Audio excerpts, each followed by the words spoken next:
Larsson. Oh, he's in! Henrik Larsson! That is sensational! O'Reilly, how about that for a pass? Jota! How about that for a finish? That is Jota for you! In for Henrik Larsson, and Moravcik! His first goal for Celtic! Here is Shunsuke Nakamura! Exquisite!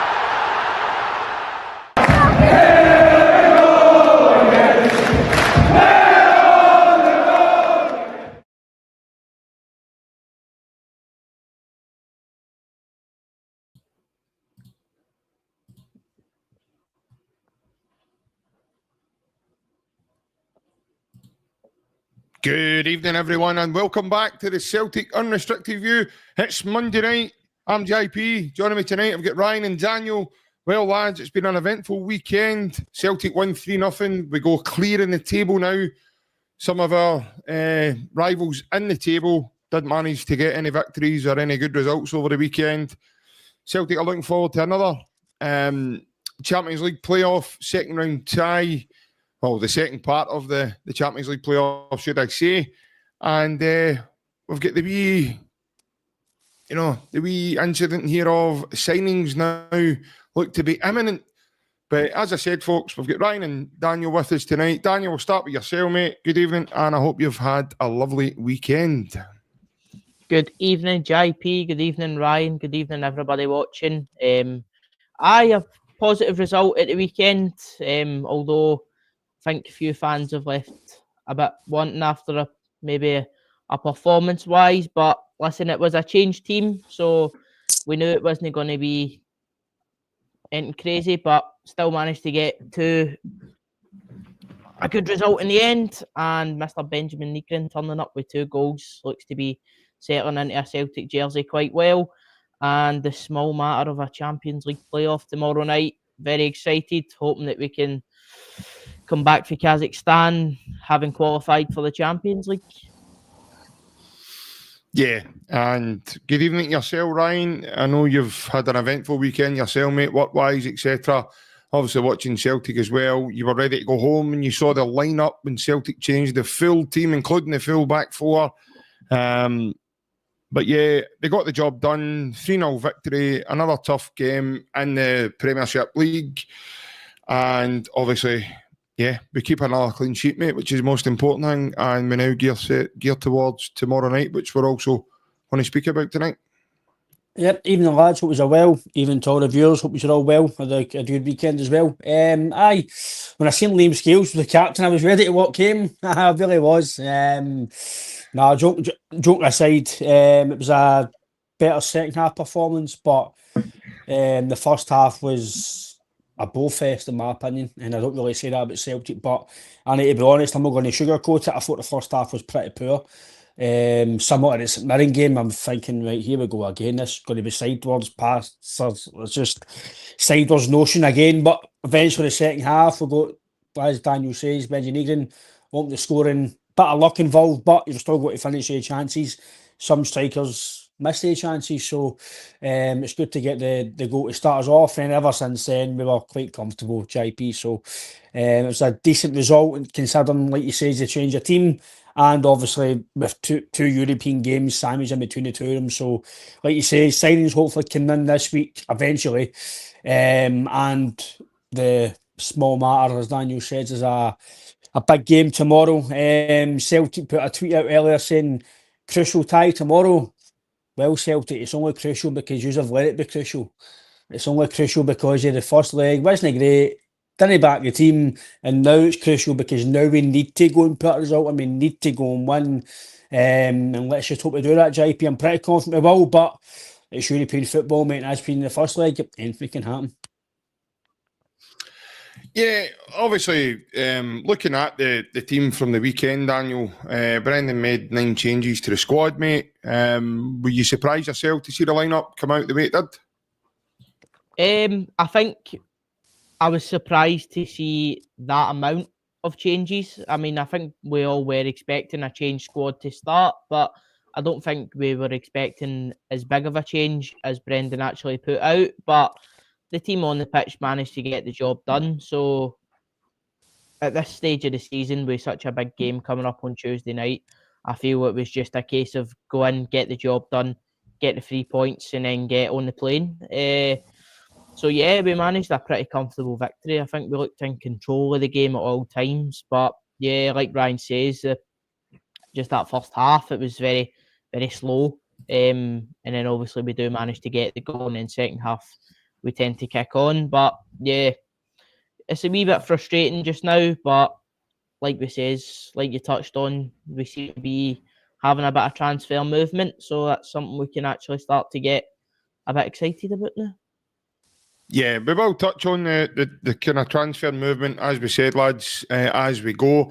But Ryan, obviously touching on the lineup from the weekend, it was a brand new back four that did play together since probably the first time, I think, since pre-season. But as you mentioned, obviously Liam Scales was given the captain's armband. Regardless of what Andy thinks of that, I tell you what, that's almighty trust put in an individual from your manager. And fair play to Liam. I mean, he would have been absolutely probably doing cartwheels up and down the changing room, mate, for giving that captain's arm, and obviously following the steps of Callum McGregor. Now, we did see Callum McGregor retain that captain's armband on later in the game when obviously he came on the pitch. But yeah, that was a big thing for obviously an Irishman, a Republic of Ireland internationalist, getting to be the captain of Celtic. Looking at the lineup, mate, I would probably say he's probably one of the. He'd probably go down now as one of the kind of senior members of the squad.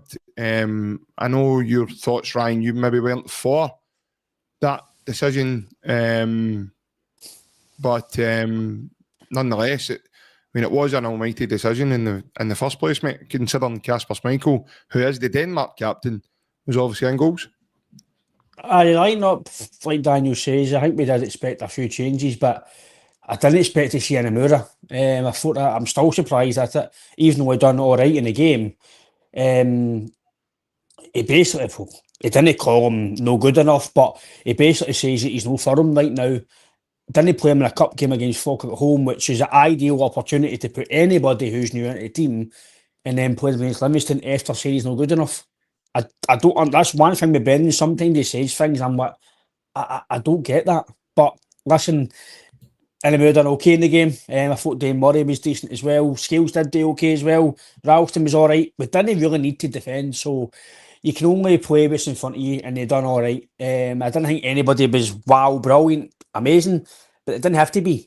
That's the thing. You didn't have to defend really well, because apart from the last 5 minutes or so, Livy didn't really threaten, so didn't have to defend. They'd done their job properly. That's their way to obviously stop goals, and they stopped a goal. We got a clean sheet. So apart from, I think, last few minutes, Cash made a save. Apart from that, didn't have to do much. Pretty comfortable. But for Liam Scales to get captain is amazing for him. Personally, it's amazing, Barry. For anybody to get a minute to captain Celtic, it's an absolute unbelievable honour, and it's amazing for him. But I'd never see Liam Scales captain Celtic in my life. Personally, I don't think he should be in the 11. Never mind being captain of Celtic. I think, again, that's just me. I'm not in the dressing room, so I don't know what Liam Scales does in the dressing room. I don't know what he does at training, so I can't comment. But this is what I'm talking about, standards. For me, Liam Scales being captain of Celtic, for me, is crazy. It's my opinion, nobody else's, and it's just my view. I don't get it. Brendan can come out and tell him why he gets it, which is fine. But it might be JP because he is one of the guys there who's been there a bit longer now, and that's probably my opinion the only way. But like you say, Casper there as well. Ralston's been there longer than Scales, so whatever reason it was, it's not a big talking point. I just think for me he shouldn't have been 11. Never mind get the captaincy, but that's just my opinion, mate. But overall, the changes worked. They didn't backfire. Gave guys game time, but again, he says Kieran Tierney's no fully fit, but then gets 9 minutes. It doesn't make sense to me. I don't know what you think, lads, JP Daniel, but I understand he's resting for this big important game, which I'm fine with. But no even giving him 15 minutes at the end, because he says he's strong for fitness.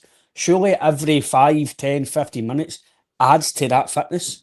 But overall, positive result, another clean sheet. I'd like to see us, ideally, hopefully we'll touch on the striker. We definitely the striker because we're definitely lacking. I don't see it yet with Yamada. He's got good movement, but I like to see more of him, which I don't see. You normally see that killer instinct right away, and I don't see that with him just yet. But who knows? We've got a lot of time for him to be here. He can get into the game, into games, and he'll get more minutes elsewhere. But overall, JP with the lineup, it didn't backfire. We won quite comfortable in the end, and that was us, in my opinion, no playing anywhere near that we can, which is a massive positive because once we get signings in, hopefully we qualify tomorrow. You hopefully go and win on Sunday, and then you just hopefully go on this massive run. And I don't want to say put the league to bed early doors because it's still early days, but going on a run which basically puts a lot of statements out and it kind of puts the team back into a good place, mate. Yeah, Daniel, there's normally one team here that it likes to put quite a lot of statements out. Ryan's been a bit premature, I think, with that one. There's a team across the water that likes to put quite a lot of statements out through their time. But Daniel, obviously touching on Ryan mentioned about Scales being in his element regarding the captaincy as well. If you look at that as well, I mean, Anamura been given his league debut as well. I mean, I was at the game as well at the weekend. Now, a lot of people are saying they are surprised by his inclusion because of the manager's comments about, talking about when he put him in at the level against like Lamine Yamal and things like that. So, in terms of that side, mate, were you quite surprised to see Anamura coming in there and not his go-to, which would normally would have seen Liam Scales moving out to left centre back in order to accommodate? I know Austin Trusty was injured, but something like that.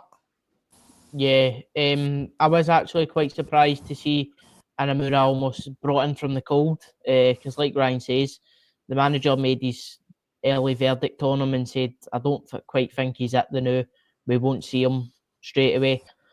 And then we get a glimpse of him in pre-season and we tend to start making our judgments. He has a good pre-season, I would say, and then competitive football starts and he just kind of disappears. So I was surprised by that, but I don't think he had too many issues in the game.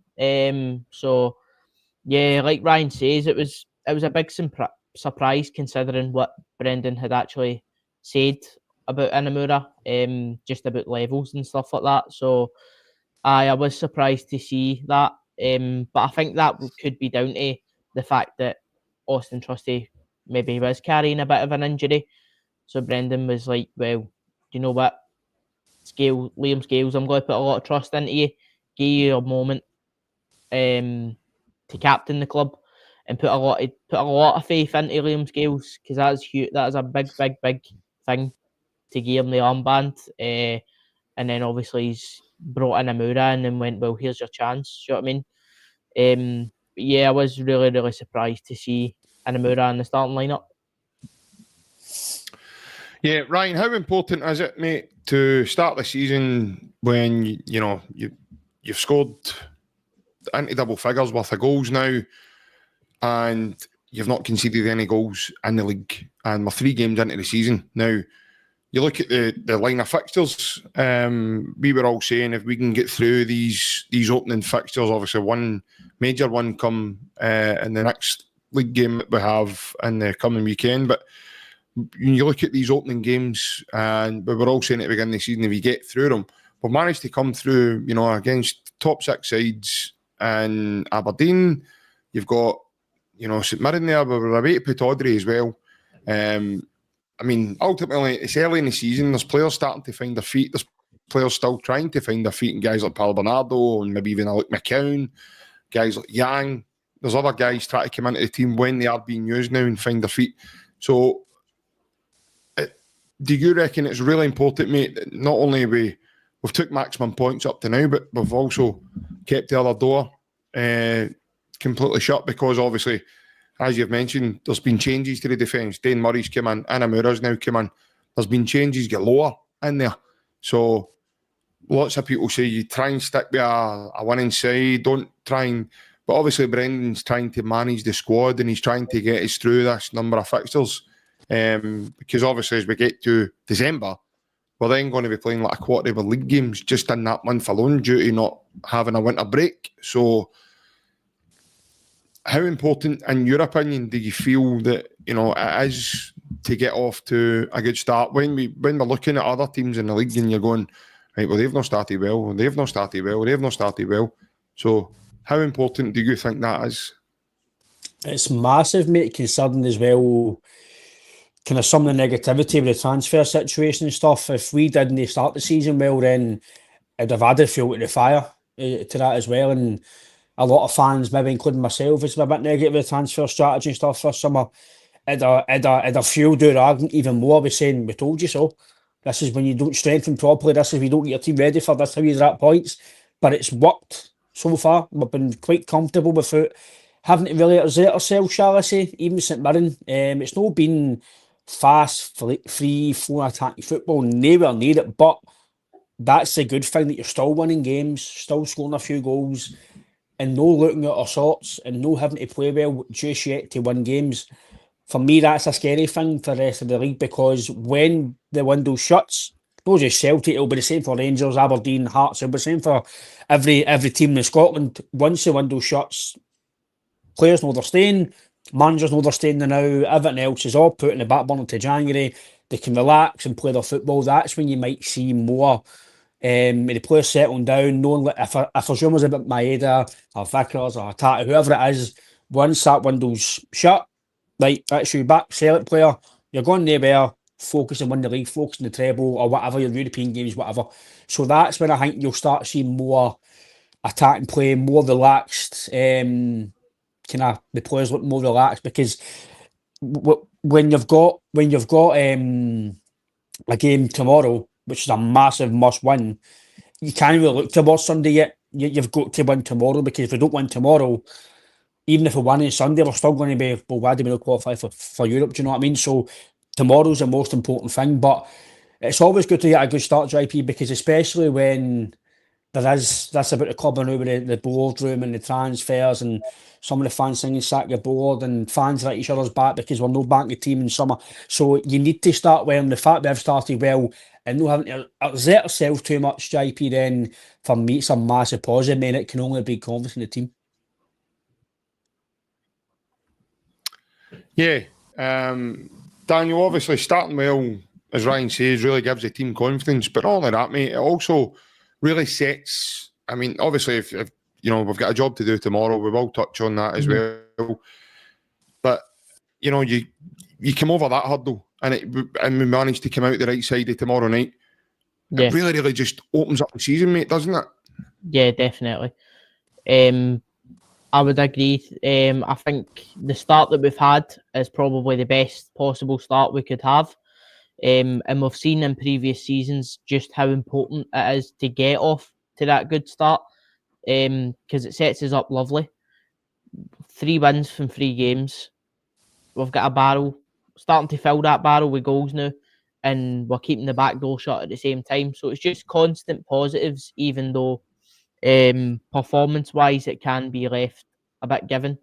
So that's like Ryan says, we're just getting through these games, and then obviously a lot of emphasis on tomorrow night, but league game wise, just taking it game by game, making sure we get the result, and then even if it's not the best performance, and just getting through it and staying in the best position to be in, because like Ryan says, if it wasn't paying off for us, then a lot of fans would be very, very, very unhappy, and then questions would start to be asked a bit more dramatically.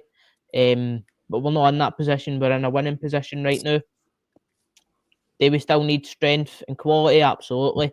But right now, we're still in a great position. And I think tomorrow night is probably so far the biggest game of our season. And it's one of the biggest games of the season as a whole, to make sure that we get into that pole position and play the best European football that we can play. Yeah. And obviously, just touching on the goals, lads, just to finish up on the Livingston matter from the weekend, the goals in isolation. Some really good movement, Ryan, in terms of Benji's running. He he did play out wide, and then obviously when the changes were made, he came in the field. But as Brendan touched on in one of his pressers, mate, that that's why he was brought in, because he's got that in him, mate. He's got the runs, and he can run through the lines and really, really go for the jugular, mate. And I think it's important to have a midfielder like that, because everybody was saying Engels was supposed to be Matt, or thought Engels was Matt O'Reilly's replacement. That wasn't the case, because the two of them are different players, essentially. But you look at Benjamin Nygren, mate, I actually thought his overall game, especially second half, he just grabbed the game with the scruff of the neck, Ryan. And I thought he was unplayable at the weekend. I know you're saying Livingston never really offered much, but again, you can only manufacture what you're playing against, and that's no Celtic or Benji Nygren's fault. These are also the games that you need to take care of, and what we call your bread and butter, mate, to do the damage. The second half, it was much better. I don't think anybody in the first half really stood out at all. But again, you do expect that by Livingston being a wee bit stuffy and can obviously come to Celtic Park. Let's be fair, probably try to play for a draw, because if they get a goal at them waiting the bear, and it's going to be an onslaught 9 times out of 10. But this is where them across the water can do, is win games like that, where you might not start the game well, and then you might get a goal, and then that just opens the can open. So we've done really well in the second half to get the 3 goals. But like I say, I still think we're miles off what we can do, and for me, it's a scary thing. Once the team gets settled, hopefully we'll touch on the signings, some of the guys who might come in. And then once players know that they're actually here now, if there's any rumours about them going, they can then settle and start even going to better heights as well. So, no, listen, I thought Negan done well. I still see him as a number 10. I think due to obviously the situation at the moment, he might play tomorrow. I know we'll touch on that at the right-hand side, but I think he's just a player similar to Rogic and Matt O'Reilly. I'm not saying he's a sort of ability-wise yet. I'm not saying that. But what I'm saying is, he's the sort of player who I would just give a free roll to and just let him do what he wants. He runs good with the ball at his feet. He's intelligent. He can score a goal. He can pass a ball. Just let him. I'm not saying let him do what he wants, but give him the ball. He looks like he can make things happen. So if he's going to play him in that middle of the park, play him further forward. Let McGregor do defensive work, and if it's Hatate or Engels, just let them sit in the middle of the park. That's for me the way I see Celtic. I don't see McKibben in that. For me, it's between Engels and Hatate to play in there, and I think McKibben and Bernardo will come in here and there. But for me, starting 11 wise, I think it's out of the 4. McGregor's probably a shoe-in every week, and then it's between the 3 who I think comes in and plays with McGregor. That's just how I see it, mate. But no, definitely, I think the 2 goals he scored, brilliant. The second one was really good, because he had to make sure it was getting in, and he done it really well. And then obviously the 3rd goal as well. So, no, listen, it was a good goal with Johnny Kenny, by the way. That was right in front of me where I sat, and his movement was different class. Do I think he'll be longer term for Celtic? Probably not as a number 9, but he's done himself no harm whatsoever. Anytime he's come into the team, he's done reasonably well. His movement for me, put it this way, see if somebody says to me, out of Johnny Kenny, Adam Meader, who's the guy you paid that money for? You say Johnny Kenny ain't the only performance so far. Now, I'm not saying Kenny's good enough for either. I'm not saying that, but Johnny Kenny's application and his movement and his everything that so far in pre-season and what I've seen him, it's been first class. And his goal was brilliant. Good ball in from Maeda, but it was his movement for me, JP. If people watch it back again, he waits and waits, and then he goes. And it's just a striker's instinct. That's what I'm saying about Yamada. I don't see it yet with him either. So far this pre-season, I've not seen it. But he had it in that instant, and that's what a goal scorer's all about. I don't care if you don't chase back. That's just me, right? Talk for a striker, but I don't care. I don't want my striker up there. I want him in where he was scoring goals. And for me, JP, it was great forward playing. Who knows, mate? He might put me in the picture to play tomorrow. Who knows? Yeah, as Ryan touches on there, Daniel, obviously, Johnny Kenny comes on, and a great bit of strikers play, mate, and a really great one-touch finish that obviously sealed the win and also sealed the points for Celtic at the weekend. As Ryan says, mate, the lad has done pretty well over pre-season, scored a couple of goals. His goal against Newcastle, obviously a big mistake for their goalie, and then he comes in and taps it in, and then obviously since then he's kind of kicked on a wee bit in terms of his physicality and a wee bit of his development. However, he's not managed to, sustain that kind of number 9 position. In terms of that, Daniel, what way do you see that going with Johnny? Do you see Johnny being at Celtic longer term, or do you see him being a stopgap just now and then he'll kind of move on now between now and the end of the window? Well, like Ryan says, he's not done any harm whatsoever. He's done himself quite a bit of justice when he has come on so far this season. He's put himself into a good position, but I don't see him being a long term, even though he has signed a new deal. I think that when we've seen interest for him, it's been quite heavy interest. So I think he does tend to be a player that the club are looking to maybe keep short term, maybe develop, bring into the squad when he's needed, and then hopefully look to make a bit of profit off him. But listen, no, when he's been in the team so far this season, he has made contributions. And like Ryan says, his movement for his goal, first time finish, is something that we've not seen as much from other players this season. So yeah, and just to touch on his physicality as well, when he has been coming on, he seems to be quite comfortable in that kind of a hold-up role, bringing the ball in, controlling it, turning and going, which again, something this season other players have tended to struggle with so far. So I do feel like he's doing the right things if he is looking to be in around the first team long term. But for me, I think he is one of the players that we're looking to kind of maybe develop a bit, give a bit of a chance, and then maybe look to sell on further down the line. Yeah, we'll need to wait and see, obviously, what's going to materialise for Johnny. But no, Bolton is still kind of sniffing around and maybe trying to get Johnny, whether that now be a loan deal. I personally don't think Bolton can fully afford Johnny Kenny now that Johnny signed that new long-term contract. Celtic will certainly be looking for more than £1 million. Whether Bolton have got that to spend on him, who knows? I don't know. But obviously, touching on, lads, there has been the small thing of new signings appearing for Celtic. It has emerged tonight, where good man Mr. Anthony Joseph reported that Celtic are close to signing Uruguayan left-back Marcelo Saracchi. Now, Marcelo is currently playing at Boca Juniors. He's actually played for both Boca Juniors and River Plate. So he's a wee bit of a Maurice Johnston there, Ryan, in terms of, that kind of rivalry and derby over there. And they always say that, the Glasgow derby, and it used to be called the Old Firm derby, but they always say that's the biggest ever. I've heard that one over in, obviously, South America is pretty wild too, and obviously can have its moments. So yeah, that was interesting when I read that. He's also played for Levante, Leipzig and Galatasaray. He's 27 years of age. He is a left fullback, Ryan. It doesn't appear, mate, especially on paper, when you look at this fella, it doesn't appear that he's not just some young boy that's coming in as a young understudy.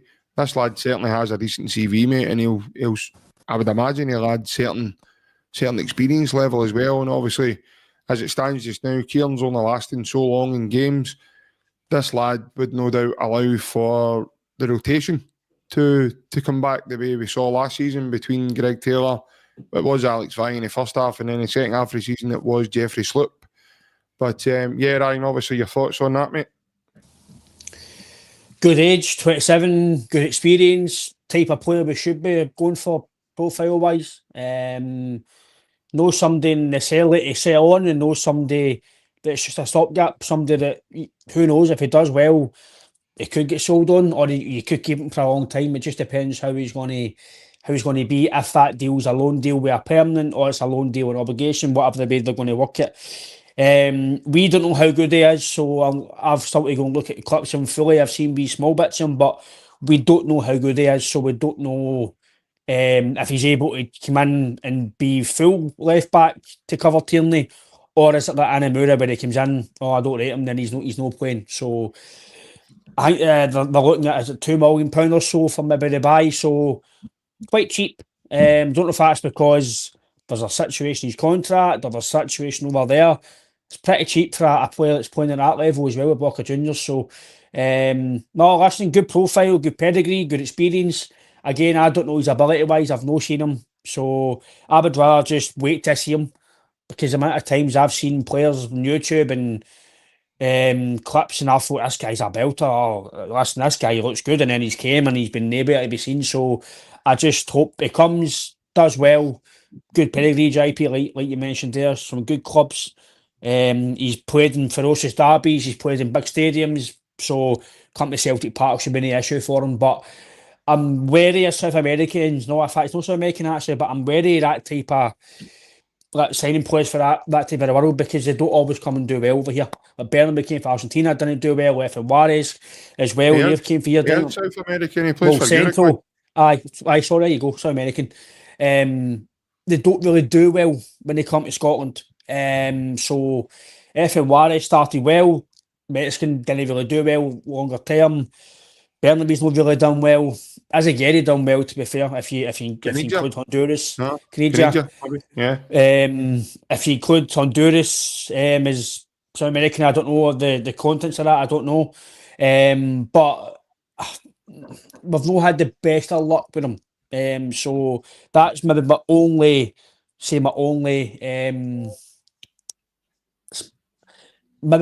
negative. I would say I don't know how he would do here.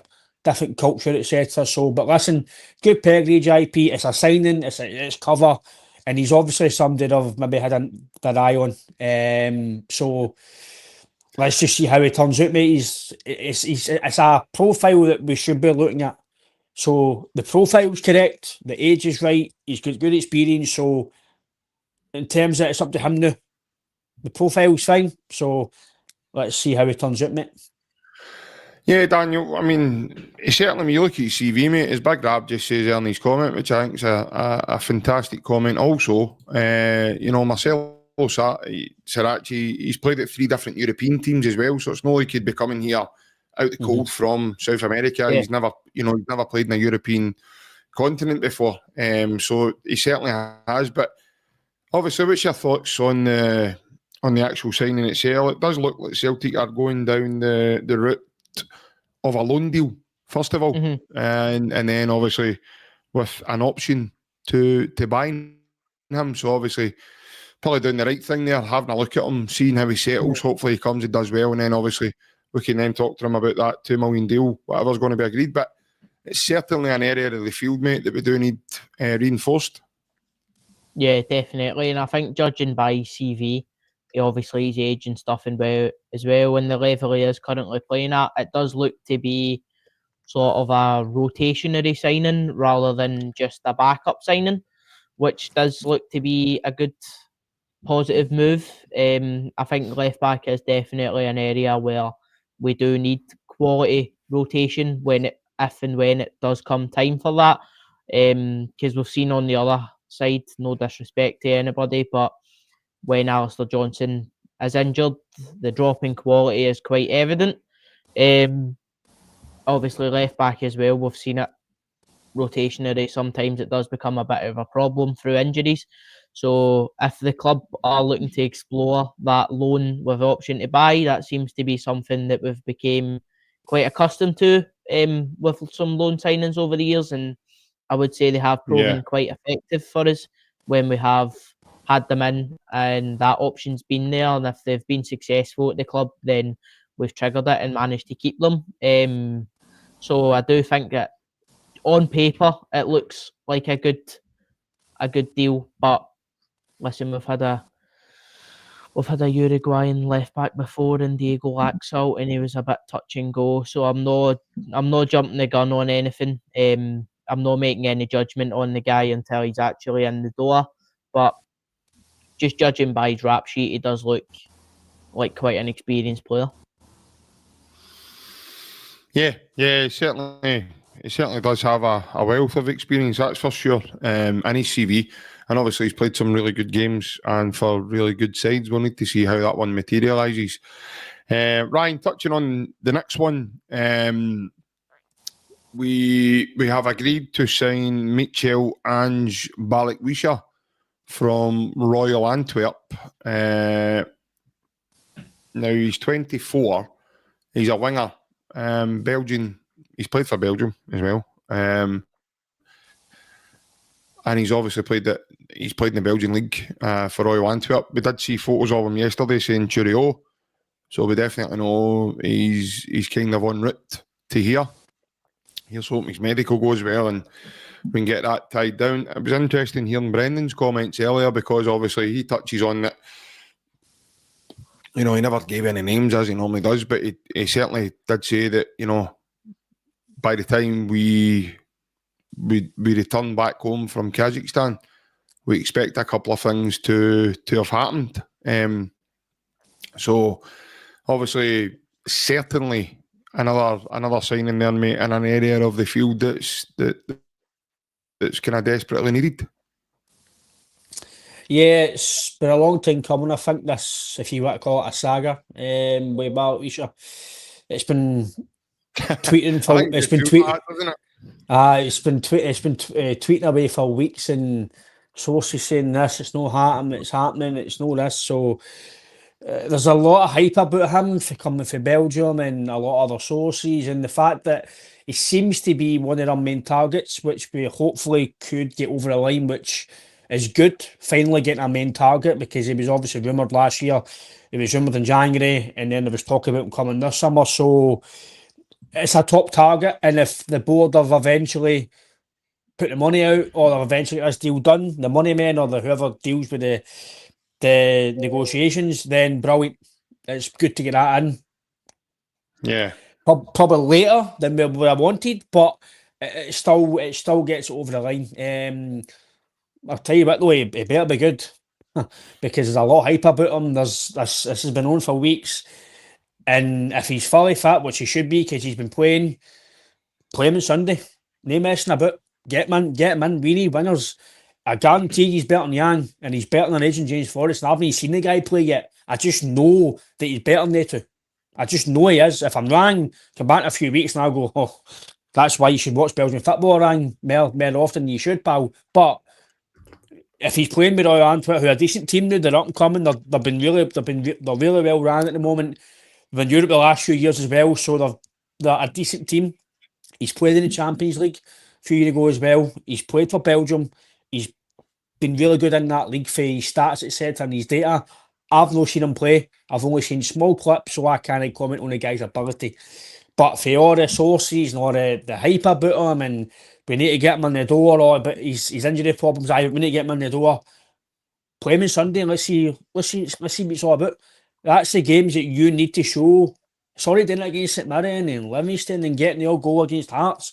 Rangers away, European games, that's where you want to see your big players playing. So £5 million, it's not a massive outlay, but it's a big outlay for Celtic to still pay good money for a player. So get him in the door, JP. Let's see how he turns out, and if he's medical and everything goes right, play him on Sunday. Get him in the door, because it's a new player, new skill, new everything that they've no seen before. They don't know what he's like, so it throws a spanner in the works as well, because they might be expecting Yang or Forrest or Maeda out wide, they need it up front, or they don't. So if he plays right away, all right, this is something different for us to cope with. So aye, good to get him in the door, JP. Good to get a winger, and like I says, mate, get him on Sunday. No messing about. Get him in the door. Yeah.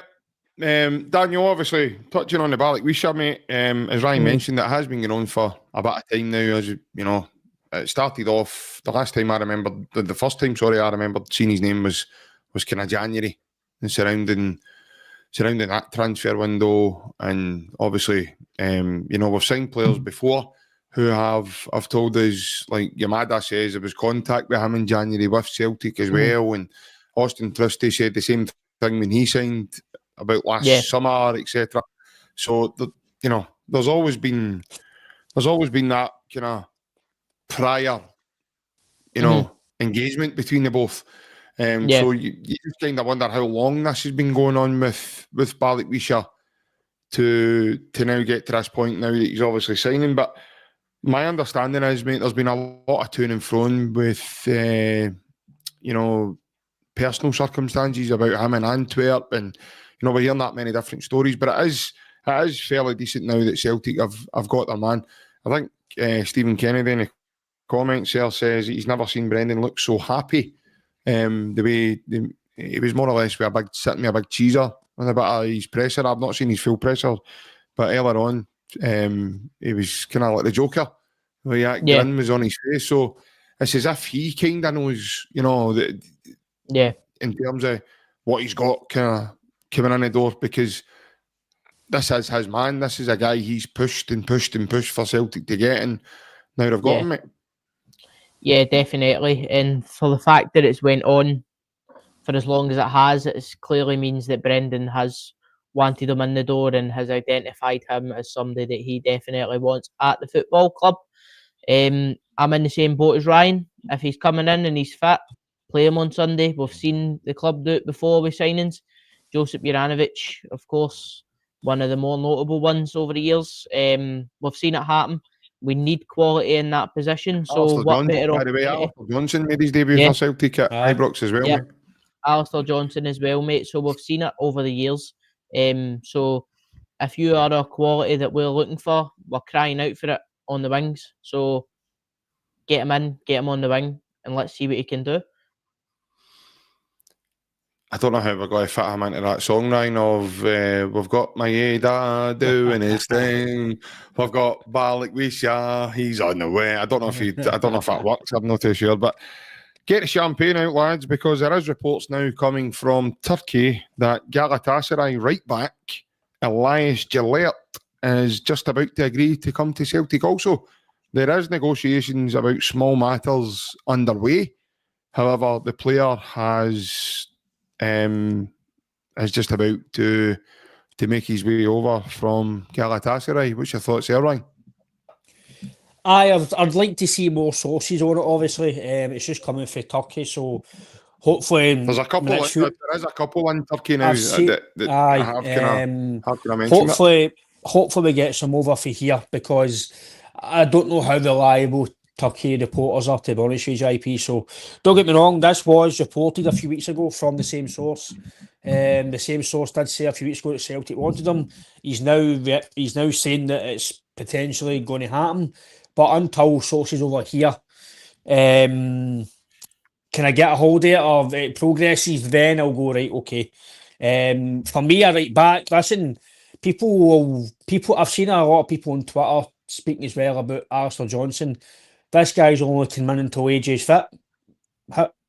Who's to say this guy's not better than Alistair Johnson? Alistair Johnson's not the be-all and end-all of Celtic. People might think I'm crazy here, but Celtic can get better than Alistair Johnson. Celtic can get better than Liam Scales. Celtic can get better than Namura. Celtic can get better than Luke McKibben. Bernardo, you can always get better. Even by the way, I know it might sound daft, even McGregor, you can get better, but you then need to go and spend probably 25, 30, 40 million pounds to get them. But you can always buy better in every single position. Apart from probably maybe team. I'm afraid that's all we've got. No, you can't. No, listen, no. Realistically, your budget maybe canny. If you want to be replacing Tierney, McGregor with your budget, well, you probably need to dip into the bank and go, right, for us 50 million. But realistically, Celtic can buy better than Alistair Johnson. They can. So, listen, he's a fantastic player, and he's probably the best right back we've had in a long time. I thought Lustig was good, to be fair. I think Lustig was underrated. Maybe defensively wasn't the best. But he was very good going forward, I thought, Lustig. But I know his legs were gone near the end, and obviously there was politics, and that's why he didn't get a new deal, etc. But you can get better than Johnson. Listen, Johnson's brilliant, but he's not the be-all and end-all. So this guy could come in and be better. We don't know if this deal happens. We generally don't know. Or it could be nowhere near Johnson, and Johnson is the main man. And that means Ralston is probably getting put to third choice. Which, listen, I think we'll all agree that's probably the way he should be, because he's only playing the now because he's Johnson injured and with nobody else. So Aye, listen, I rate Johnson. But if this guy's better than him, then happy days. I'm happy with having two of them. No, Kieran, I agree with you, by the way. He's a brilliant player, but he's not the only guy that we can get for that position. Celtic can buy better in a lot of positions, but it's getting the money. You then need to spend That's money. what I was going to And say. that's I the was just thing, it's gonna- the money. I'm glad you added that there because I was just going to say they need a blank checkbook. No, Man, to go and start doing that, 100%. mate. Listen, in terms of his pedigree, his international level, and his experience and equality, listen, Johnson is a very, very good player.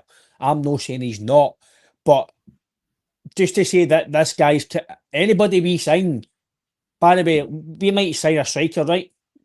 Or that guy's only come in because he dies and just in case he's injured. But if he's better Maeda, in my opinion, Daisan Maeda's not a top striker. He's a very, very good football player. He's a very good goal scorer, but he's not a top striker because we've seen some of the chances he's missed. But listen, what he done last year was frightening. But can he do that again? We don't know. We generally don't know. So, aye, on the right back, JP, listen, I don't know how good he is. I generally don't know. But to just outright say that he's going to be a backup to Johnson, we don't know that.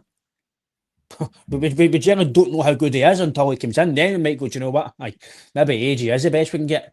But until that happens, we generally can't judge. I think Brown Warrior says it in the comments.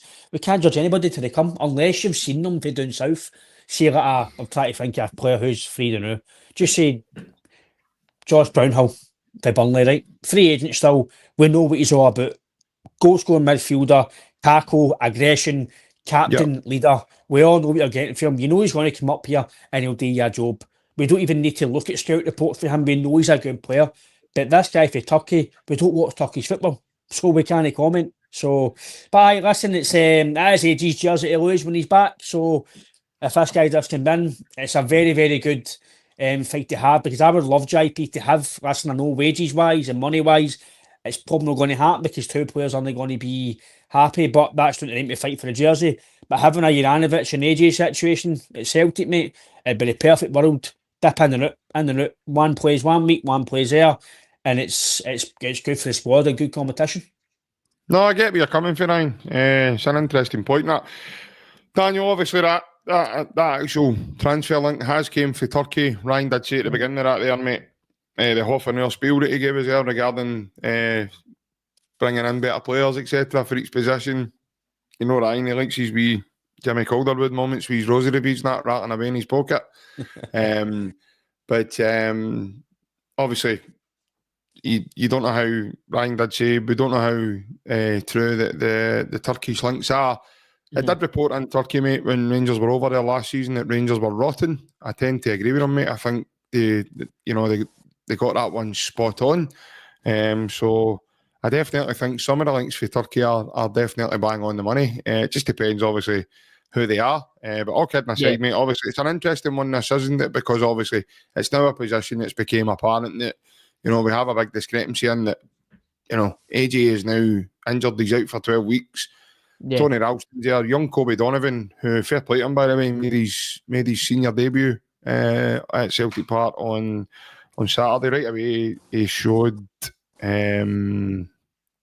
his aggression, you know, right away, right for the off. So I thought that was amazing. And fair play to the lad, but obviously he's still a bit young. We don't know what's going to happen with him. Is he going to be given another loan deal? Is he going to be given game time and a bit of squad? So this link is sale to the boy Gillette. It seems to be a bit of an interesting one in itself, right? Daniel, sorry. Daniel, I've seen James says after watch my blood pressure. If James think I'm angry tonight, then he doesn't know me. I just know me angry, James. I'm calm. wait till you see. Actually, it's seen my face before. I seen Liam Scales with the captain saying, "And my blood pressure was high." Oh, definitely.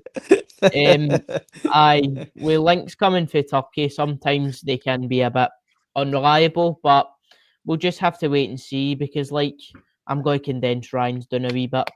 It can never hurt to have too much competition in areas. I think right backs became a bit of position at the club that it's Alistair Johnson's jersey, and whenever he's injured, Ralston steps up. So it will bring in a bit of fresh competition in that area. Obviously, we talked about Kobe Donovan stepping up. Obviously, that is a young player, still looking to develop and stuff. So I don't think anyone in the support is kind of expecting him to make that jump. I like your looky. I do like your looky. Kobe Donovan, I think he's got some really good attributes. Yeah, definitely. He does look to be like you said, good aggression, confident on the ball and stuff. But I don't think anyone's expecting him to make that push so early. I think we might see another loan deal or just in and about the team just now. But yeah, if it is to be true, then it would not hurt to have that competition for that spot in the team, because it's became a bit of a consistent spot for Alistair Johnson, because like Ryan says, this guy could come in and could be better than Alistair Johnson. You never know. So yeah, good to have that. Good to have that competition in the squad if it is true. Stephen, you're all right, mate. You're in the comments. I've got to sit here and listen to him. Don't get him started, whatever you do. Just seen something there, lads. Just interesting. I've got my phone in front of me there. I'd like to try and scour for news in case there's any news as we're live. There has been obviously a link to Celtic a couple of weeks ago. We were linked with the Cluj striker, Lewis Montanu, the Romanian forward. Now, it has appeared that he's went AWOL at Cluj. So he's kind of, as it seems, he's done a disappearing act. He's also been fined heavily for that disappearing act, but he's not returned yet to the club due to trying to force a move. Bit similar to the Alexander Isaac situation, Ryan. Obviously, we had a 6.5 or £6.9 million bid rejected last month from Cluj. Obviously, it could be nothing, could be something, mate. It is another position in the squad that does need filled, in my opinion. I think we need another centre forward, and it's quite of an interesting one, mate. The week of a week tonight, the transfer window closes and slams shut, and then everybody, whoever's in your squad's there now until at least January minimum. So it's a bit of an interesting one, mate, to see what happens there, because when players start doing that, mate, it's only for one reason and one reason only: it's to force a move. If that's the way he's acting, mate, I don't want him.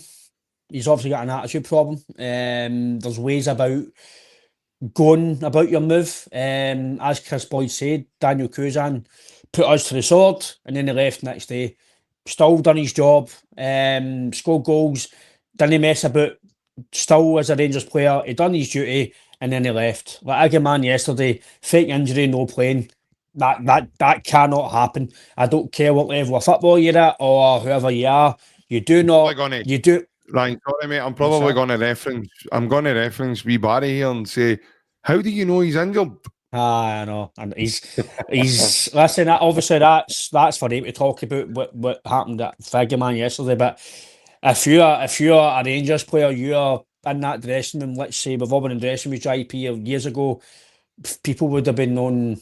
Well, it's not at the end of this. Oh, it's all right. It's years ago that'd have been. Listen, yeah, so and so. It wouldn't have been, put it this way, that dressing would have been nice for him. If it was old school the way that I think dressing rooms should be. I think dressing rooms now are probably too pampered. Obviously, we've seen the documentary, and McGregor saying a few things. I like that. I think dressing rooms should be like that. I don't think dressing rooms should be quiet and timid. Yeah. And again, people are all got their different ways how they react to things. But I like dressing rooms to be fiery. There's ways of being fiery, and there's ways of not being fiery. And there's times to do it. And for me, a man should never play for him again. If that's what's happened, I don't know. So I'm not a Rangers fan. I don't follow the news. I don't look at everything behind the scenes. But if that's what he's done, it should be nowhere near Rangers training day or whatever they're doing today for the recovery session. It should be nowhere near it, because he's let down his teammates, he's let down his manager, and he's let down his supporters who are paying massive money. And it's the same with this Cluj striker. Doesn't matter if it's Europe or no, he's still paid with Cluj. The fans are still paying season ticket money, and he's going able. Do it the right way. Turn up to training, go away, train yourself, but still turn up your contract. You've got a contract, don't go AWOL. But you're right, JP, he's done it for a reason, to get a move, if it's to us or anybody else. Listen, if this guy comes to us, it's a clean slate. I don't know him, but I don't like it. I don't like players just going, would I take Isak? No. because of the way he's acting, Punch. That's obviously ability-wise, he's amazing, Punch. He's amazing. Listen, he come here and he would Did you absolutely just say you wouldn't take Isaac? But the way he's acting, of course you would do. Why would No, you? I'm talking about his footballing ability Oh alone, no, man. that's no. He's football JP. His football ability is phenomenal. He's world class. I'd walk him up here, but any other situation. But the fact that he's doing it at Newcastle, so say he signed for Celtic, right? And some Saudi teams in from, and obviously £100 million, he's want to go. Oh, but just let you know, he's like, we're playing Rangers and something. Nah, I want to go to Saudi. I can't play. I need bother. No chance. I'm going to train at Real Sociedad's ground. That's what I mean. Aye. Listen, if I'm moving job, right? If I want a new job and I don't turn up, I'm not going to get a reference. I'm not going to get another job. So why should that boy get a big money move? Why should Isaac get a big money move when they're no adhering to their contract? That's a big red flag for me. No ability, but that's a bad egg. It might be in your dressing room. So what happens? Right, say we sign Isaac, right? Phenomenal player, world class striker, right? One of the best strikers about to know in the Premier League in the world, right? But say something happens in the dressing room it doesn't like. Nah, I don't like that. I'm not playing next week. What do you mean not playing? It's the boy. Was it Elliot Anderson came to Scotland to train? I don't like to train, Stevie. I'm not coming back. That's nonsense, man. That's nonsense. So things like that, I don't like, JP. But I've lost track now because I've won that ESAC conversation. But we're talking about the Lewis Mountain. No, listen, I don't know about the boy's ability. Obviously, I think it's a good point. Big Rab brings it up. There is a report, obviously, stemming back to about a year ago. And Big Rab does say, I mean, the guy was promised a move last season. And obviously, to leave this summer if he stayed and helped him last season. And Big Rab says no wonder he's walked out after they've obviously I can understand that, right? But apparently it was the same as with Giakoumakis. It was agreement was if he had a good season with Celtic and hit his numbers, he would get a new deal. That wasn't in writing, but Giakoumakis didn't walk out Celtic. He still trained, he was still part of the team, and then he got sold. He done it the right way. There's ways of doing it. Obviously, listen, different cultures. I don't know how they work things abroad, and that's maybe the way they do it. But if he comes to us, listen, I'll support him. I hope he comes and scores well. But like Paul says, no player's bigger than the club, no matter how good you are. So he's obviously went able, JP, like he says, to get a move, but I don't like that way. Listen, if we sign him, brilliant. He's obviously a good player, according to his stats and according to what Clues fans are saying, but I don't know what you think about that, Daniel and JP, but I don't like that about players. I get it now, that's the way it is. You say agents and they take you out, and yeah, I get it, JP. Big money involved as well. You don't want to get injured, I get it, but I just don't like that sort of thing, mate. It's just no for me, mate. Yeah, I can get that, Ryan, obviously. But Ryan, obviously, Daniel, sorry, we've had this situation similar when you stand back to Marko Viduka, when we signed him from Croatia Zagreb. He came in and then he just went AWOL. He was supposed to play against Hearts, and then I think somebody for the club phoned him, mate, and he was in the middle of Australia somewhere. So he just went AWOL, and it was all to do with, way back in the days, it was just teletext. You didn't have like social media, Twitter, things to go and have a look at things and see, what the report is on anything.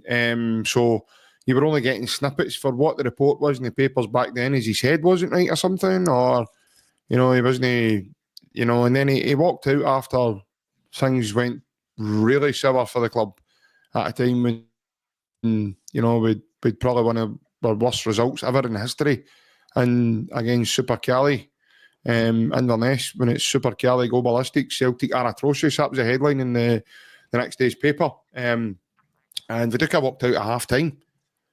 So he'd had a disagreement, so Big Viduka had that in him. And after that, Martin O'Neill tells the story, he tried to keep him.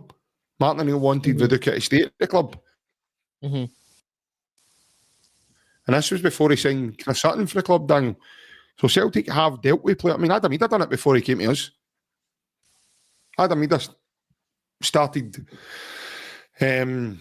missing flights and causing all sorts of anarchy at Norwich to try and force that move through, even though Celtic didn't have a buy option. It was like a brand new sale Celtic had to go for. So we've had experience having to deal with these kind of players. Yeah. But in terms of that as well, obviously, it is a position I think it's well needed within the club, mate. And obviously, whether it's that lad we go for and it's going to be somebody else, I just thought I would mention that because it's a talking point amongst some of the Celtic forums, mate. The guys, he's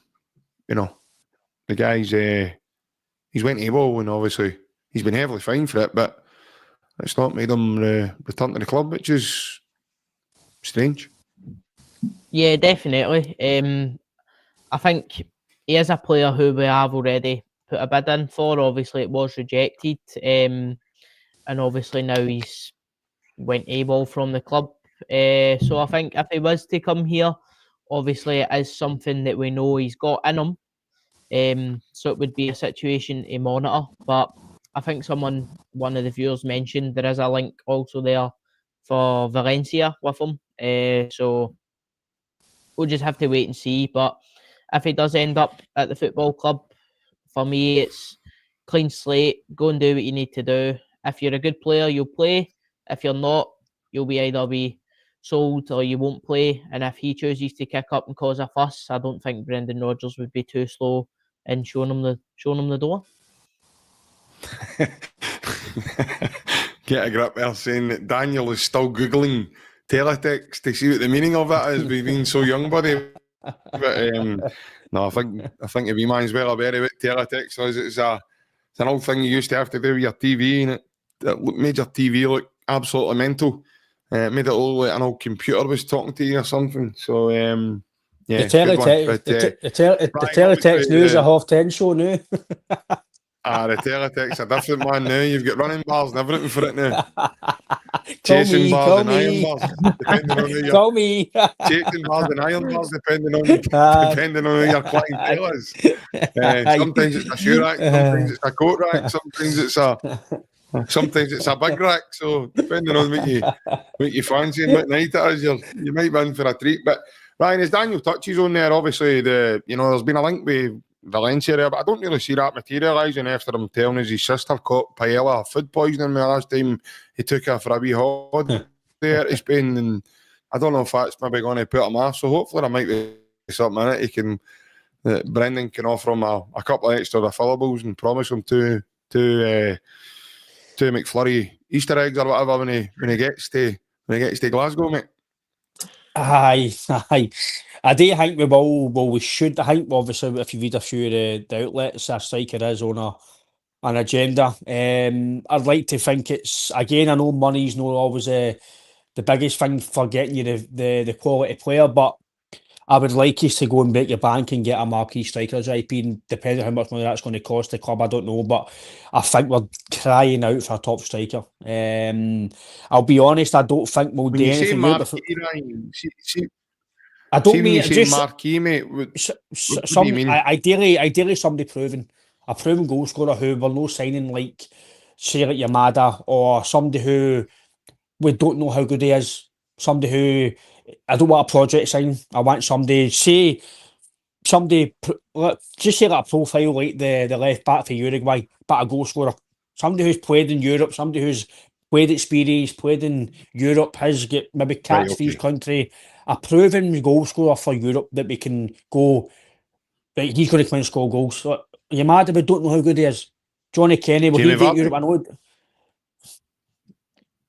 I would take him, but it's a stopgap. Does he fit that mould, Ryan? Does he fit that sort of bracket you're naming? I know he's 38, but he's not. He did fit the bracket. Now we don't know how much is left on his legs. He's not had a team all summer. He's trained, yes, but he's going to be a few weeks away from playing full 90 minutes. But he's a fit guy. I know he thinks a lot of the Red Bull stuff, but the only thing with it, Vard, is his age, JP. It's the only thing that would put me off him is his age.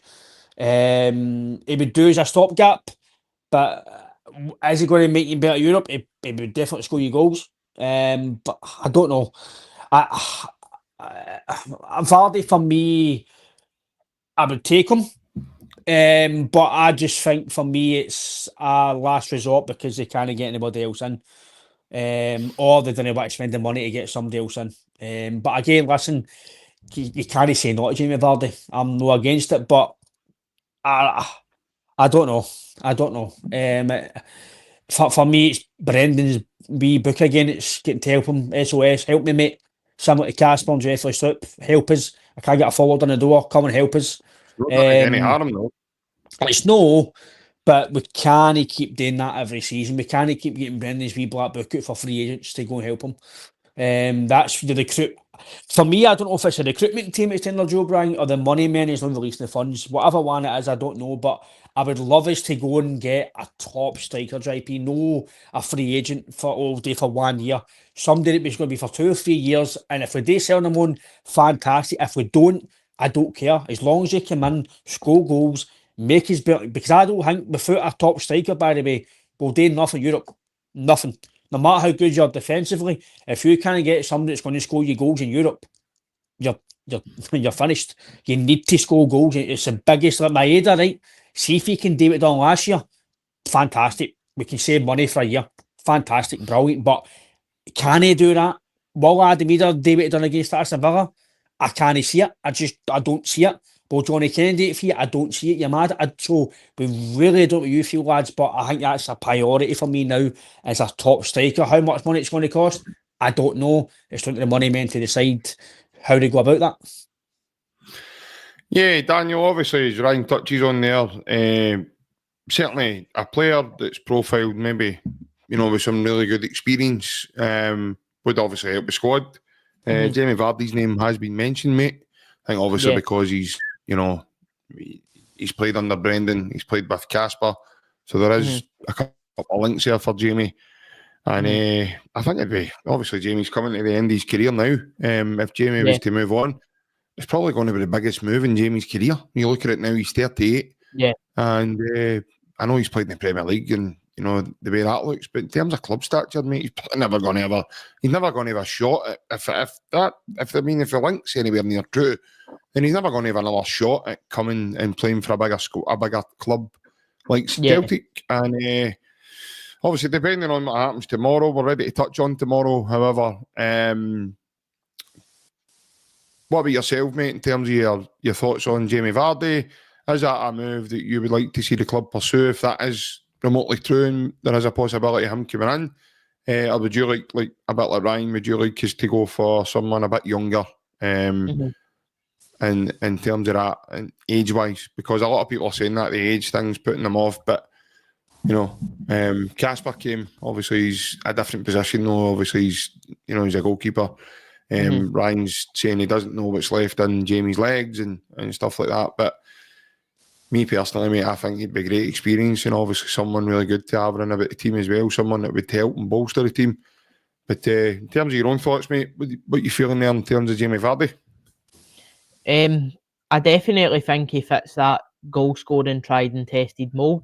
But I'm a bit similar to Ryan and I feel like it would just be a plug the gap for a short-term sort of move.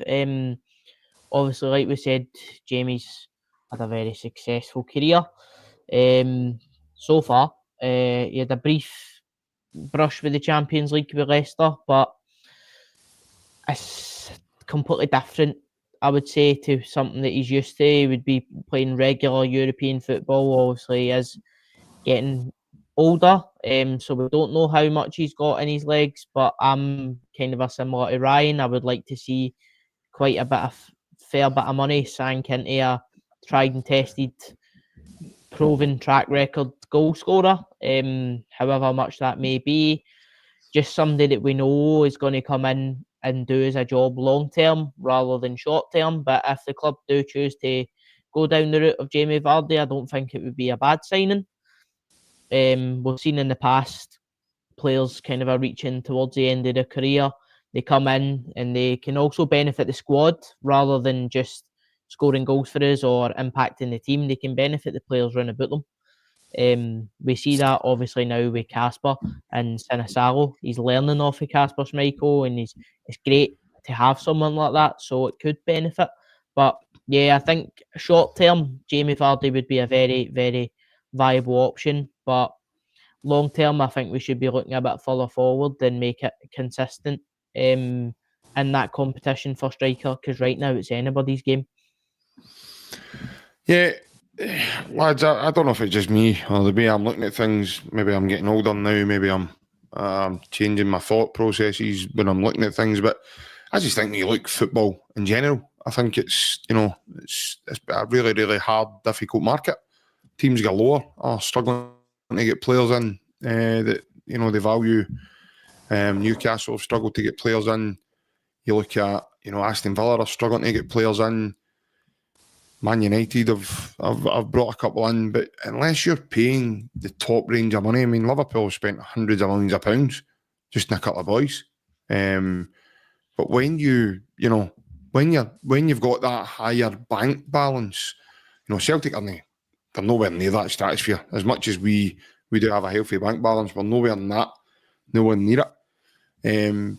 But there's teams galore struggling to get. I mean, Ben Dokes went to Bournemouth for 25 million quid. That's how mental the transfer market is. A guy that's not really kicked his ass for Liverpool. He went out. He goes out to a loan deal at Middlesbrough, and it's kind of okay. It's no anything spectacular. That gets him in the Scotland team. He plays a couple of good games for Scotland. Everybody's thought about this boy like he's the next Messi. Then all of a sudden he's now a £25 million player. That's just how mental the transfer market's become. Jacob Ramsey, who was a squad player at Aston Villa, signed for Newcastle for 45 million. This is what I'm saying. The transfer market's just went berserk over the last couple of years alone.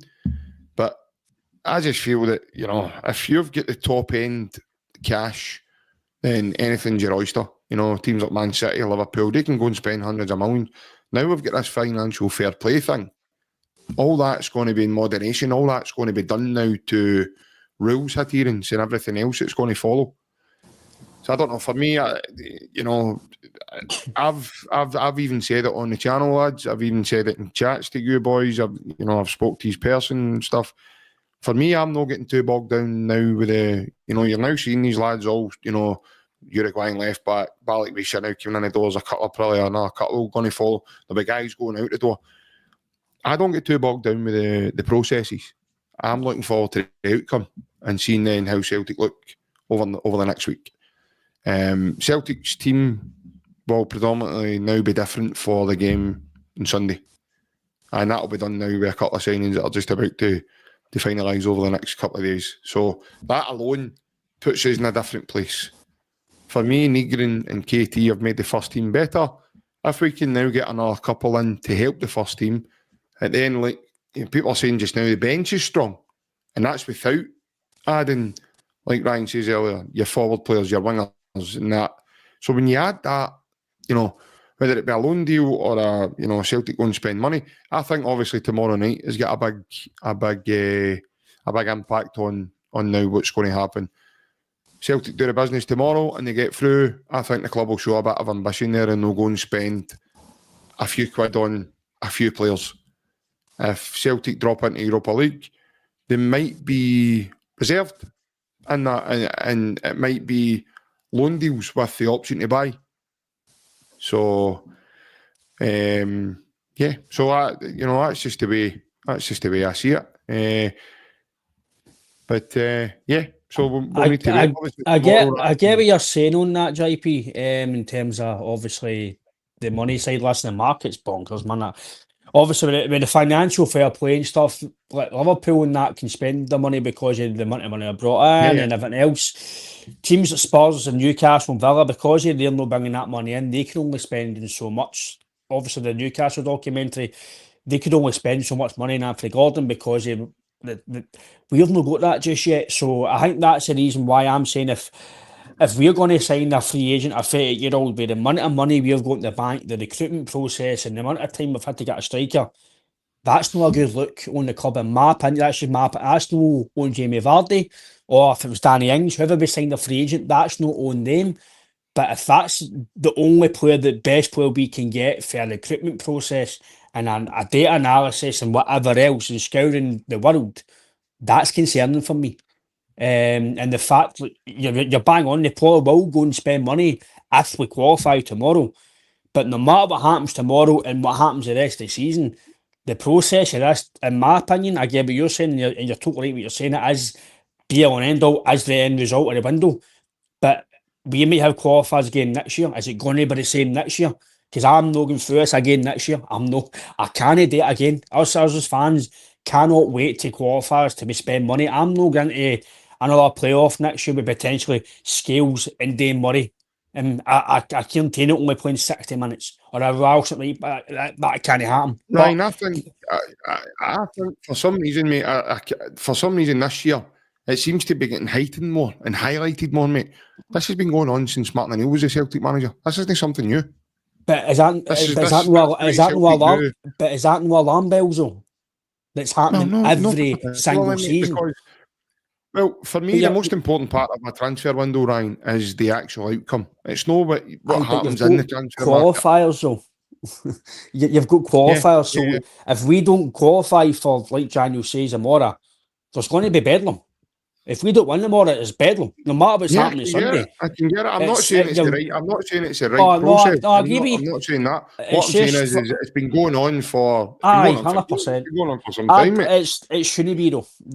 But again, we're not here to touch on that. We've said all that through that. But I just think Jamie Vardy, I'm agreeing with you. It'd be like Daniel says and yourself, good play for us experience wise, but I just don't think it's the best look on the club and the recruitment team that with the amount of money. Again, people might say because of what the money, it doesn't mean you need to spend it, but you need to replace. You can't, for me, Vardy is a good goal scorer, a good player, but replacing Kyogo with a 38-year-old who's only scored 12 goals in 2 years, is that what you're looking for? I don't think so, personally. No. Listen, I don't agree with I don't agree with the process myself. But what I'm saying is this isn't the something new, Daniel. I mean, Square Scotties Mick thinks this must be the daftest Celtic pod ever. However, it doesn't stop him from watching us. So we must be doing something. Because if I thought I was watching something daft, I certainly wouldn't tune in. No, I don't think we'll. I don't think we'll. We'll Daniel, actually get a cheap haircut now, mate. £2 your haircut. I know, I was going to say that. The club transfers have been the same for so long that we've now became talking about my haircut. My barber's been on holiday, but don't worry, guys. Thanks very much for the donation. Cabbies, thank you very much. Cheers, pal. But it's something that we've seen season on season. And like Ryan says, it's just not good enough. Something needs to change there. If we do manage to get through the Champions League, strengthen, go and make a good run at it. If we don't, like you said, JP, I know you said maybe we'll be looking at more loan options. I don't think that's good enough. If we drop into the Europa League, I think we still need to strengthen and try and get as best a run in there as possible. Either way, the outcome of tomorrow night, strengthening the squad is something that we need to do, as well as myself getting a haircut. Yeah, no, 100%. And if Celtic you beat tomorrow, we promise you we'll get his. If Celtic beat tomorrow, I think I'll be shooting mine off and drinking bleach for the rest of the week. I'm getting it already, so I may as well just start it off. Aye, 100%. But obviously, touching on tomorrow's game, Ryan, obviously we know now the opposition. We know them quite well, as Brendan touched on earlier. And obviously, what you expecting from tomorrow? Expecting a win, expecting a better performance, expecting us to control the game, expecting us to be Celtic and what we know. I was kind of, probably the reason why I was a wee bit annoyed in the first half was I was kind of expecting a big reaction for the team. And I didn't think we got around the first half, and I was like, right, where's the reaction here? Where's the right for the start? And they've had a kick up the bum. Second half, we got that with a goal, so I'm kind of expecting a big reaction tomorrow in terms of performance. I know Brendan says, listen, we'll be better. And I think the KAIRAT manager expects that as well.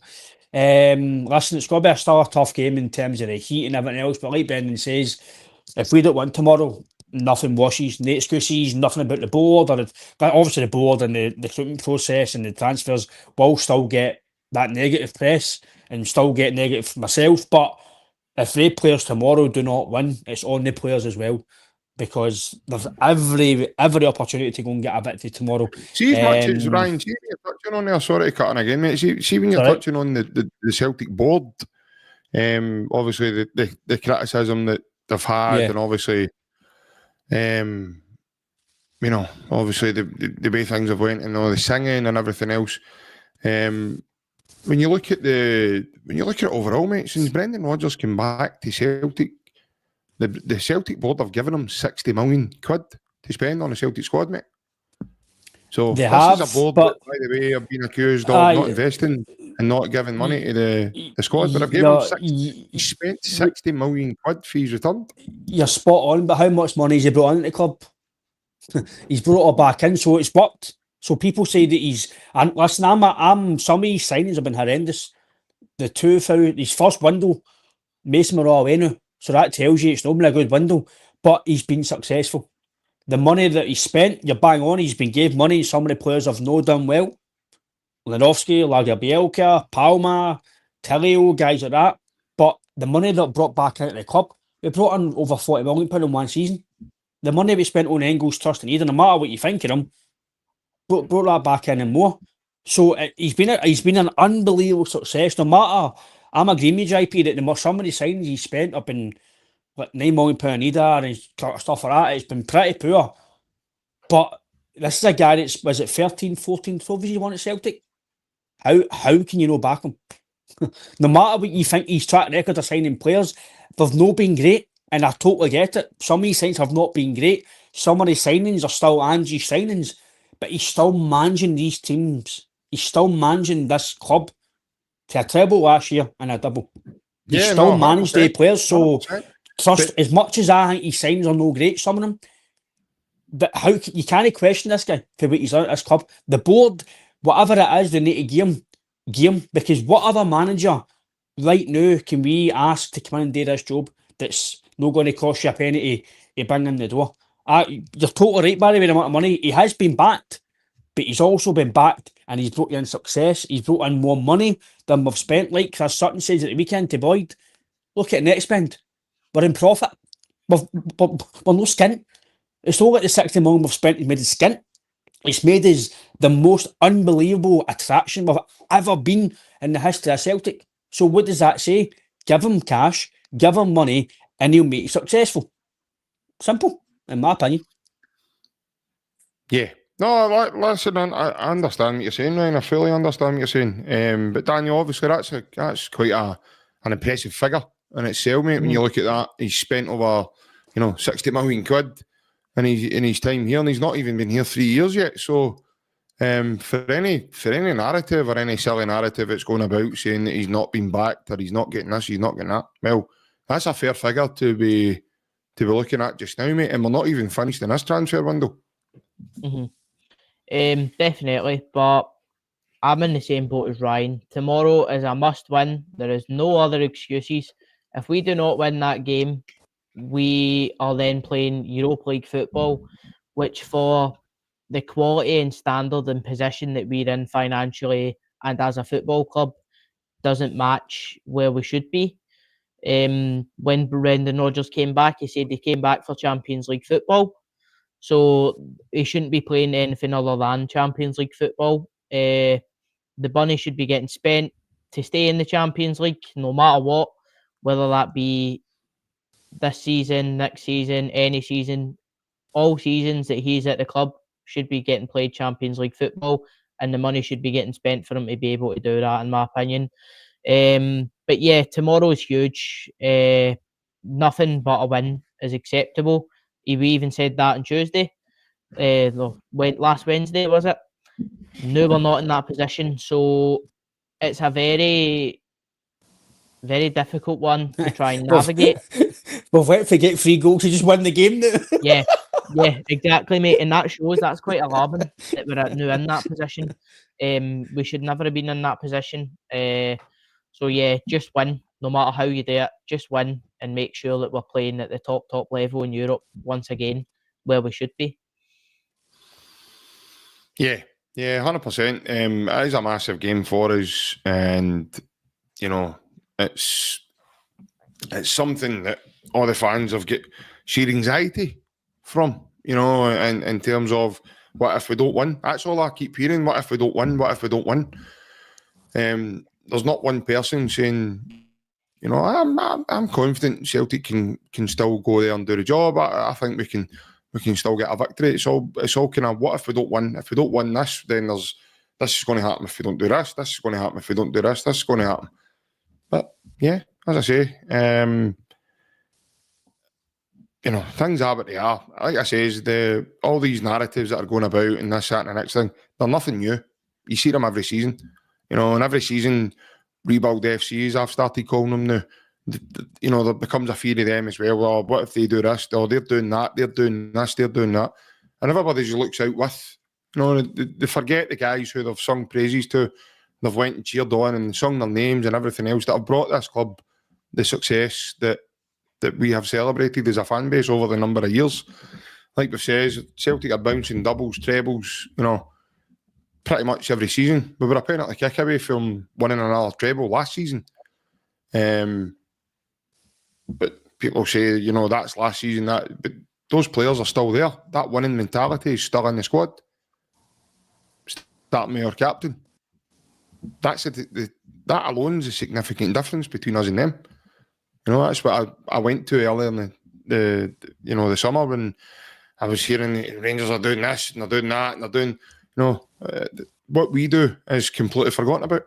So yeah, no doubt. Tomorrow night is that's a frustration thing though with the fans, JP, is the fact of where we are and what we can be, and it's like it takes ages for us to progress like that. So see if some of the all of this is happening. Domination of Scottish football's Oh happening. no, 100%. Massive rivalry at stake, right?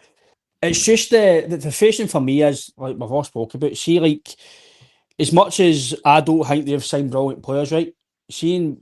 I'm happy with signing brilliant players, but the process of how we are doing it, it's got to change. It's got to change. Like Chris Sutton says, like Chris Sutton speaking for majority of the fan base, in my opinion, from what I've heard and what I've spoke to, selling Kuhn before even qualifying, without having a replacement to go and get the button, is madness. Selling your main striker without having a replacement in to get in for a few days is madness. Like, Sutton's absolutely spot on, and what Boyd was trying to say, Chris Boyd should never.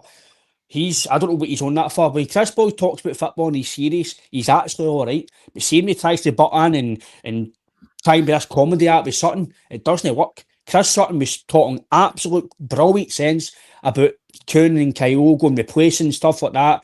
Kieran Tierney, no got a left back to cover him just yet, hopefully this week, but that process has to be quicker because we shouldn't be like the cup final, right?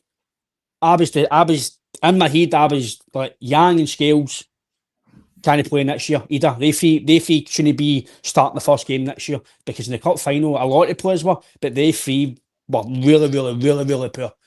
And then I'm like, right, they're starting again. So you need to. It's just the process. And JP's got to change. We can't keep that because eventually, like we've all spoken about, football is moving forward. And if we keep doing this, we're not going to move forward as a club. It's got to be modernised and it's got to be tweaked. But that's another conversation next summer now.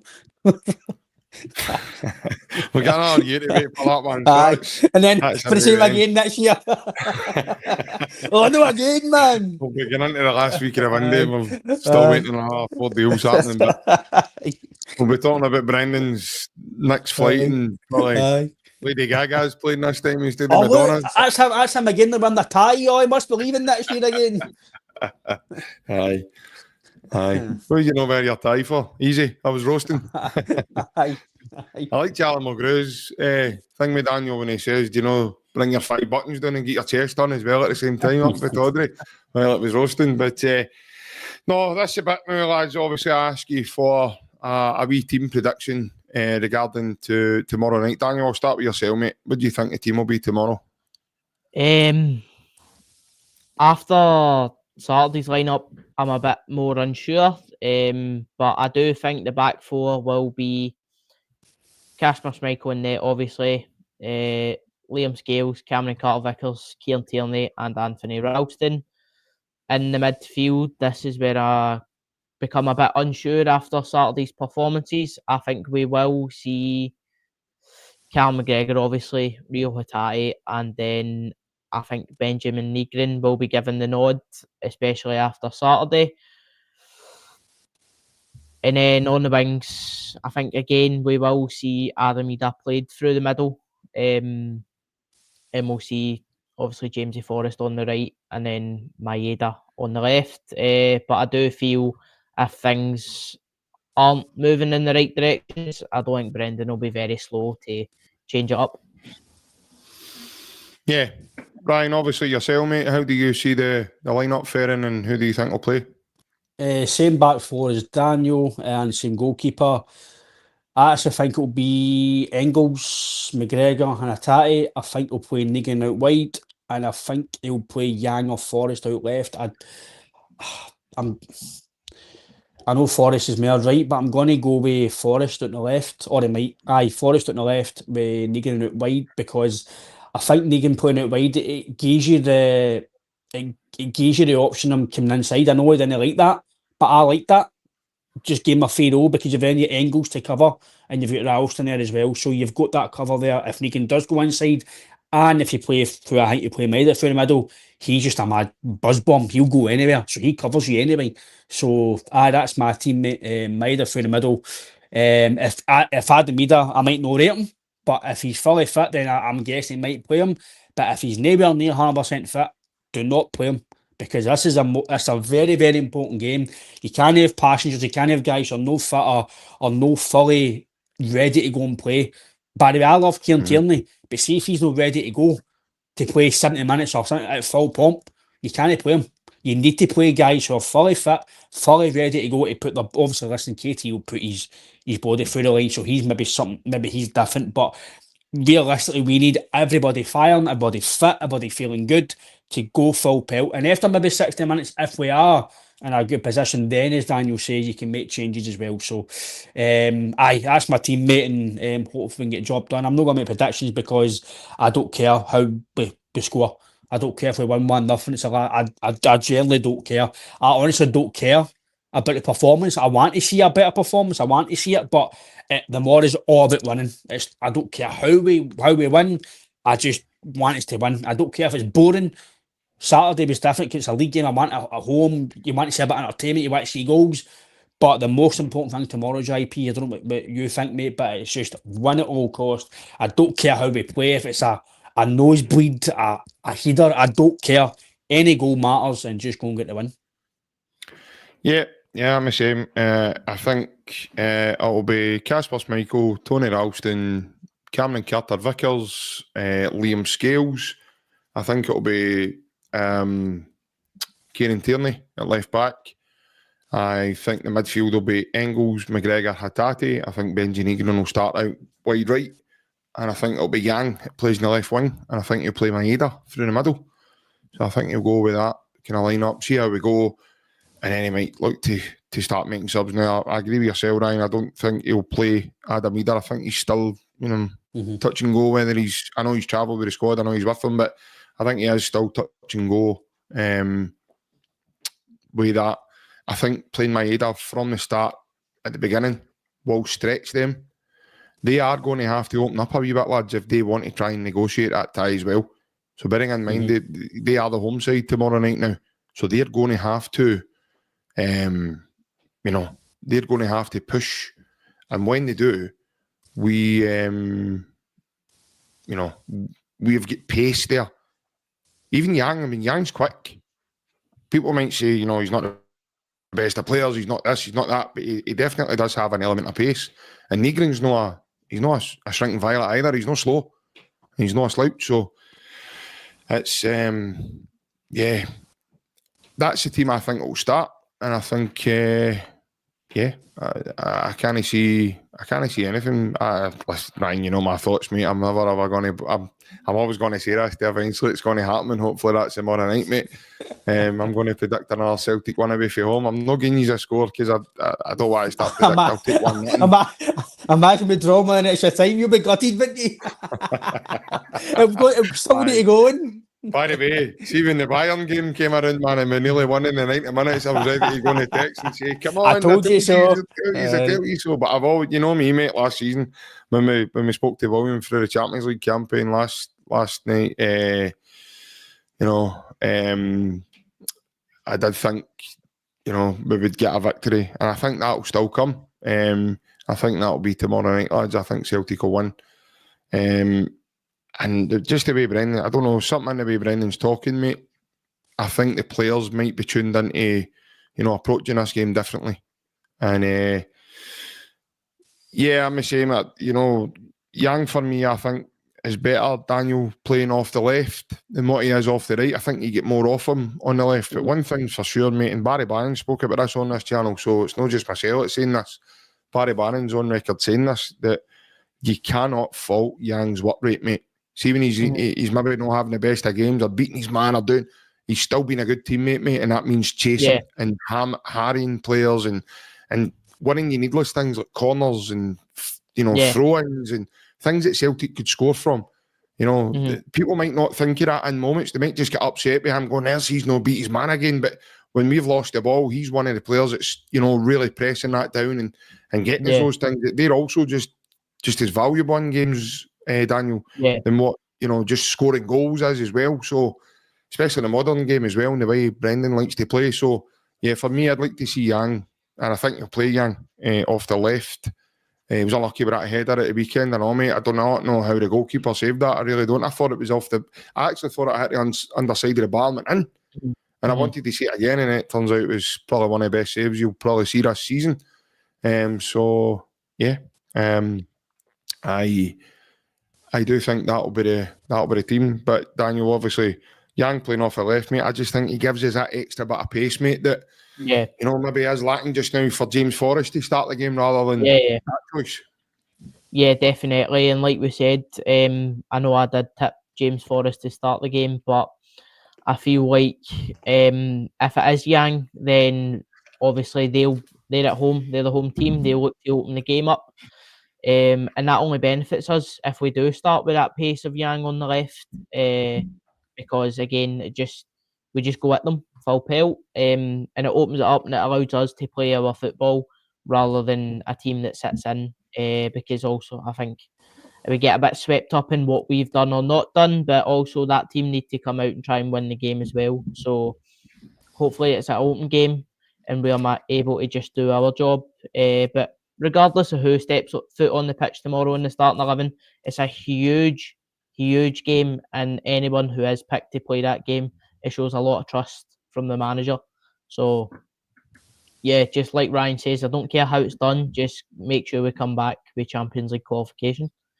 Yeah, Ryan, obviously if we don't qualify for the Champions League, do you think the players might look at investment in terms of accommodation, etc., over in Kazakhstan, mate, for a good bit before they try and return? I generally don't want to think about the reaction will be in Scotland, not just by us, for the media and everybody else if we don't qualify. Listen, let's not beat about the bush. If we don't qualify, it's an absolute embarrassment and one of the worst nights of the club's history. And every single one of the club hierarchy, the players, even the manager, they all need to be crucified for it because it's no acceptable. Like Daniel says, the infrastructure, the finances, everything we've got at our disposal, we should be by, if it's 8 o'clock tomorrow night, 7:45, we should be a Champions League club next season and looking forward to 4 away games in Europe and 4 home games. And we need to do that season no, this year's coming.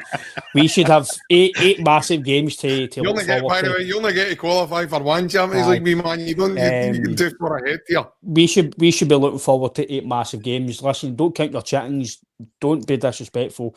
Just go and get the job done. Put in a good, respectful way performance and get the job done. But I don't even want to think about no qualifying, JV, because I don't want to have any negativity past this game. It's all positive. Transfers can win.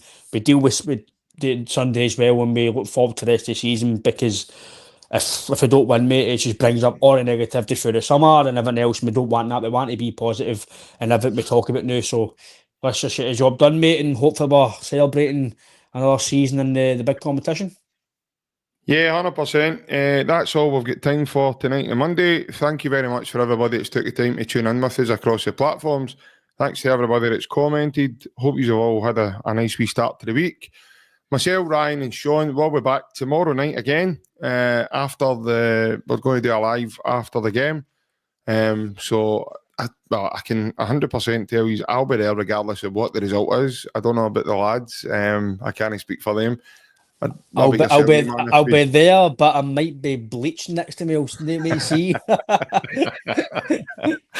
But hopefully we'll have some more news and transfers by then. Obviously before the game or even after the game would be nice.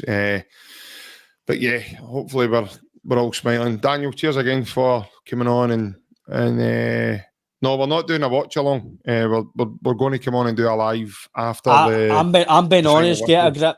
I don't know what the boys think, but I could not do a watch along watching football. I couldn't. I don't know how. I've seen some of the enemy across the water. They do them and other pans. I don't know how people can do that without swearing. And that's just me. I get so irate watching football. James is saying I get high blood pressure doing this. James, wait till you see me tomorrow night. No, mind no. Wait to see me on Sunday, you know what I mean? So, no, fair play to guys who do watch alongs like the boy Mark Goldberg and all that. I couldn't do that. I couldn't. No for me, lads. Yeah, but obviously, Daniel, cheers again, mate, for coming on and having a wee chat with us. Not a problem, anytime. And listen, next time I will be on, I will have had a haircut, guys, so not to worry. Thanks for the donation. I didn't think your hair's that bad, Dan. Don't start bowing Just long, mate. Just long. Daniel, don't start bowing the peer pressure, wee man. Don't you start bowing the peer haircut pressure on here. The haircut was booked a week ago. Your face is long face. No, the haircut was booked a week ago, but no. No, it's a good laugh. Sadly, that's all we've had to talk about. But hopefully, that's us at £2, mate. So glad to do this every week. Geez, £2. I'll just go out and see how long I can get it. Anyway, hopefully we get another £2 tomorrow. I know we'll get a whip round for Daniel for another haircut and a shave next week. But no, Ryan, same to yourself, mate. Cheers for coming on and giving us your time tonight. No, anytime, mate. Obviously, hopefully, back on tomorrow we are a good, obviously, aftermath. Hopefully, we're all positive and singing and dancing. So, look forward to that. Hopefully, enjoy the game tomorrow, lads, and the viewers again. So, yeah, good chat tonight and see you all tomorrow night. Yeah, 100%. And any Celtic fan that is travelling over to Kazakhstan, if you're already there and you're managing to see us somehow, enjoy the game, take care, and stay safe while you're out there. And just enjoy yourselves. I think that's the most important thing. As far as I know, it's quite warm over there. So, make sure you've got the old factor duffel coat on and look after yourselves. Go and find the nearest Lidl and get some bleach after the game if you fancy it. Aye. I'm not sure how big Lidl is. I don't know either. I don't know. But you'll probably get Lennox because Borat normally nicks it out of some of the houses when he's passing by. So he's normally in going, it's nice. So just follow the sound and you'll find it in water. But no, as we said, folks, take care. Thanks again for joining us on the Monday night, and we'll see you all again tomorrow. Hail, guys. Bye-bye. Hail.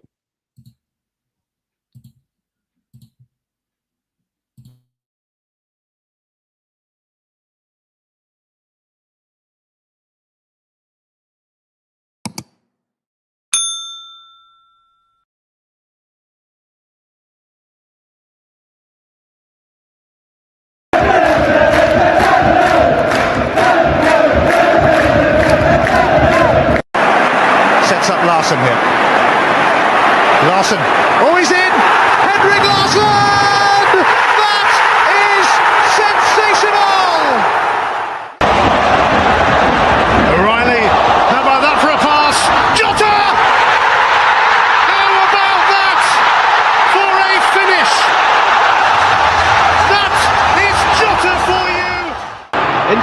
Larsson and Moravcik! His first goal for Celtic! Here is Shunsuke Nakamura! Exquisite!